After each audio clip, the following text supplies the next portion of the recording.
what happens if I do refuse a breath, urine, or blood test?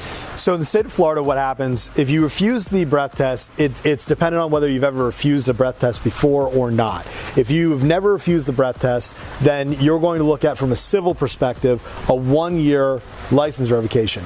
Now, if it's a first-time DUI and you have no prior refusals, you can have a hardship. Work, necessity, childcare, church, bank, grocery store, things of that nature. You can keep driving on a hardship for that entire year. We help with that, okay? That being said, if it's a prior refusal, you've got that 18 months, and it's a criminal charge all on its own. Same with urine. If you refuse the urine test, the exact same scenario applies to you.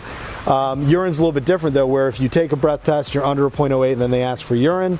If you take that test, it doesn't matter what comes back in the urine. You keep your license while the criminal case is pending. So it's a wrinkle there. Blood tests are different. They can't ask you for a blood test unless there is serious bodily injury.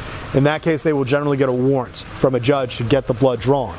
But you can request a blood draw. Some people don't trust the breath test instruments. They don't trust the urine test. They trust blood. You must request it. You have to pay for it, but they must provide that blood draw to you when you request. So a lot of complexity, a lot of case law controls this, but that's the overall scenario if you refuse the breath test or urine test.